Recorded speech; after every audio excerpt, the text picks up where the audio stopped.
Beamo, are you ready? Are you ready for filming? Are you ready to film? Let's go!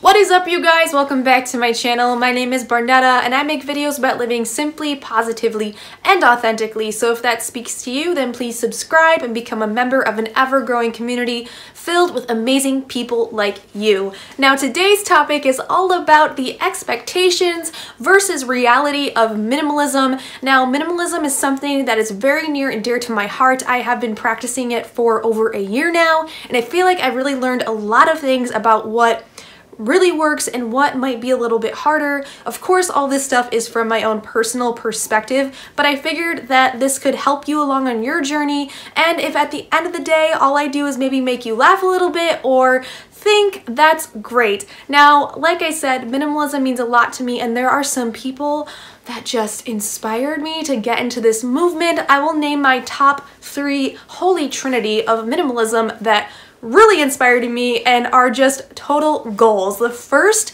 is Jenny Mustard. She is just so fabulous. She cannot be tamed. She doesn't even need eyebrows to look so flawless and chic. She has a delightful fiance. She's super talented at filming and just everything looks so lovely. The second woman who inspired me was Rachel Ost. She is a fabulous fitness and health guru, also a minimalist, and she is just so beautiful. And the third lovely lady is Sarah Nurse. She has beautiful mermaid hair, the sweetest personality, and overall just a lovely human being. Now all of these women you should totally follow on YouTube, but they really inspired me to make this video in a lot of ways because I feel like even though they are just like goals, I am just this person who I still just use my iPhone to film. I make these videos when I have just a free moment in my week, when I'm going to work the rest of the week. It's like 8:30 right now and I'm filming this for you guys. I feel like in the spectrum of goals, I am this idea of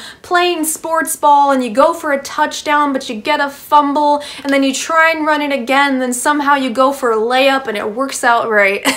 Not necessarily goals, but I certainly push through and try again.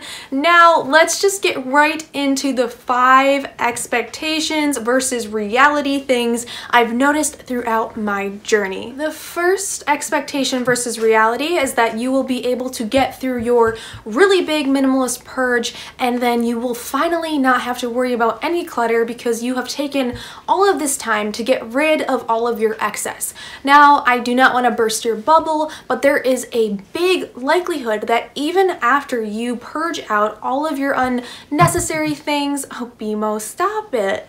There's a big likelihood that after you get rid of all of your unnecessary things and the things that don't speak to you, what have you, you'll hit this point where you don't have much to get rid of and you'll be doing some soul searching and you might pick up a few things along the way and you end up having to do a lot of mini purges or just realign yourself into what you truly need or do not need. I've said this so many times, but as time goes on, you somehow still acquire clutter even when you have the best intentions not to, and that does not make you a bad minimalist. There really are no rules to minimalism, but I do think there are a lot of suggestions and expectations that we put on ourselves when we go through this process, so just be ready and aware that you will constantly have to declutter even if you've already gone through your big sweep out. The second expectation versus reality is that if you haven't used something for 3 to 6 months or maybe a year,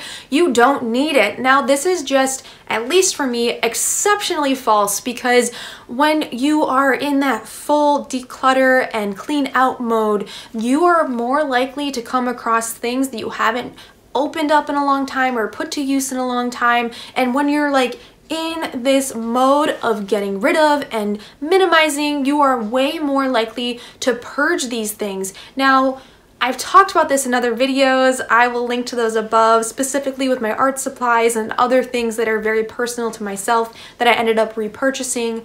What really happens with minimalism is that once you have that space and that time to reflect on who you are, you might need to buy back some of that stuff, and you might come to a point where some of that guilt can come back because you're repurchasing things that you thought you didn't need. It's definitely not a bad rule to put that timeline on things for yourself. There are plenty of things that you get rid of and you don't regret, but I would just put a huge disclaimer that if you are feeling uncertain about something, definitely give yourself time to part with it and try and to continually focus on functional over sentimental items, etc. Of course, there are lots of practical things like winter gear, tools, first aid kits, things that you just don't use a lot but are good to have on hand. So that rule doesn't apply to everything, and if you think it does, definitely reevaluate that situation, because there are just things from a functional standpoint that you're gonna want to hold on to. So yes, the rule of time is great, but don't treat it like it's a 10 commandment of minimalism or anything like that.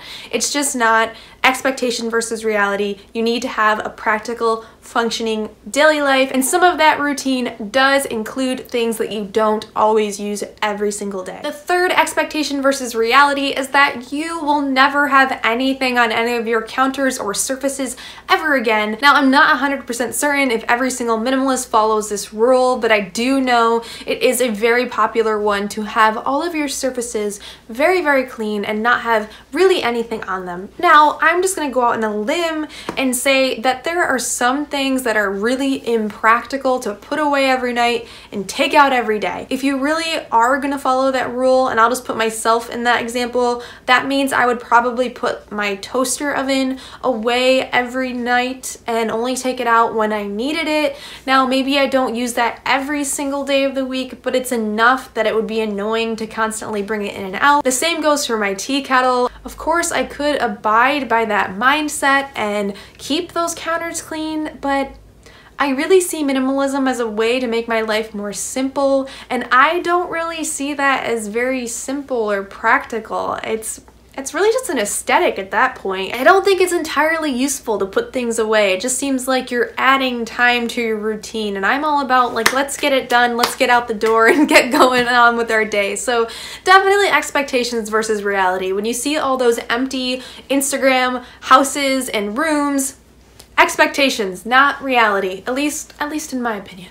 The next expectation versus reality is that you will suddenly come to this threshold where you know the exact amount of items in all of your home. And maybe you don't know the exact total count, but you know exactly how many shirts you have, how many pairs of socks, how many pairs of underwear, the exact amount of necklaces you have, the exact amount of rings. The list can go on and on and on. Now, I do believe that some people really do enjoy this type of counting, but as I said in the past, that is just not for me. I actually find it much more liberating to not be bound by the amounts of earthly possessions I have. And what I mean by that is that I'm not really focusing too hard on the numbers and just really trying to maintain myself in this box.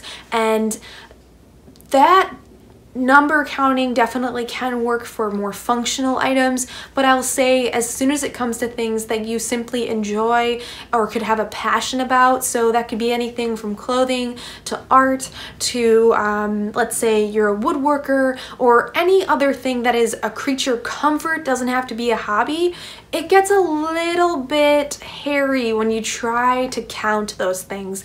The things that we've successfully counted, or at least I've successfully counted, because CJ probably just thinks I'm crazy when I count these things, are more functional. So utensils, cups, plates, towels, we have a specific number of those because I just hate doing chores that revolve around those things. Yeah, so if you can limit your items there and really understand what count is comfortable for you to cut down chore time, absolutely. But it definitely is unrealistic to just keep this running total in your head, and just, it almost becomes, and I don't know if this is the right word, but like an obsession, and it's not, like I said earlier, freeing or liberating or enjoyable at a certain point. You really do become bound by your possessions, which is just the exact opposite thought process of minimalism, I'd say. The fifth and final expectation versus reality does circle back to the first 2 points, and that is all about that minimalist threshold again.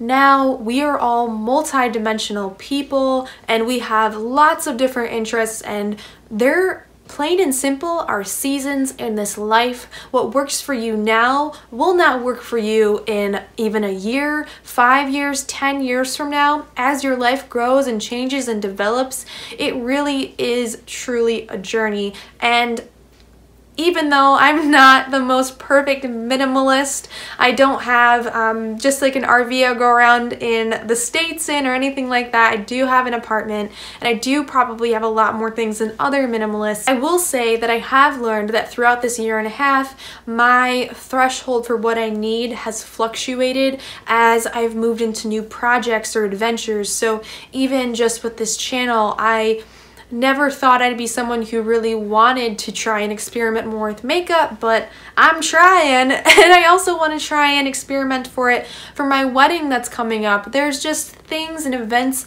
that happen in your life that will take precedence and priority over minimalism. I always love to say that minimalism is all about getting you to where you need to be and that person who you truly want to become. It's a tool, and it can ebb and flow just like your life, just like good and bad things and everything in between that spectrum. Minimalism is not an endpoint. It totally is a journey. Now, I feel like I have been waving my arms around. I'm sorry if that bothers you. I've had some people sound off in the comments, but when I am in a really good mood and trying to be thinking through my thoughts, talking off the cuff, this is just who you guys get, and I am forever grateful for all of you who are tuning in.